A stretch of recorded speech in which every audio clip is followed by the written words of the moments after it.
Hey guys, இன்றைக்கி Sunday அப்படின்றதுனால இன்றைக்கி கொஞ்சம் வெளியில் போகிற வேலை எல்லாத்தையும் முடிச்சிட்டோம். பட் வீட்டுக்கு வரும்போது மதியம் 1 மணி ஆகிடுச்சு. ஸோ சிம்பிளாக ஏதாவது லஞ்ச் ரெடி பண்ணிடலாம் அப்படின்னு சொல்லிட்டு சிக்கன் பிரியாணி தான் ரெடி பண்ணிகிட்ருக்கோம்.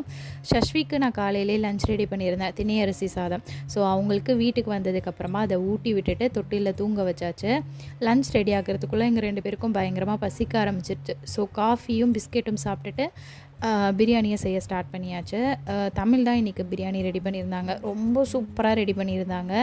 லோ ஃப்ளேம்லேயே எல்லாத்தையும் வதக்கி ரொம்ப நேரம் தம்மில் வச்சுருந்து சூப்பராக ரெடி பண்ணியிருந்தாங்க. எனக்கு டேஸ்ட் ரொம்ப பிடிச்சிருந்துச்சு. பட் என்ன சாப்பிட்றதுக்குள்ளே 4 மணி ஆகிடுச்சு. இருந்தாலுமே டேஸ்ட் அட்டகாசமாக இருந்துச்சு. ஸோ செம்மையாக சாப்பிட்டுட்டு கொஞ்சம் நேரம் ரெஸ்ட் எடுத்துகிட்டு பக்கத்தில் இருக்க பார்க்குக்கு தான் போயிருந்தோம். ஷஷ்வியை ஊஞ்சல் விளையாட வச்சனோ இல்லையோ, நானும் கொஞ்சம் நேரம் அப்படியே ஊஞ்சலில் கொஞ்சம் நேரம் விளையாடிட்டு இருந்தேன். அப்போது எடுத்திருந்த இந்த ஒரு பிக், ஷஷ்வி என்னை பார்க்குற மாதிரி இருக்க இந்த பிக் எனக்கு ரொம்பவே பிடிச்சிருந்துச்சு. ஸோ அவ்வளோதாங்க இந்த வீடியோ. நெக்ஸ்ட் வீடியோவில் பார்க்கலாம்.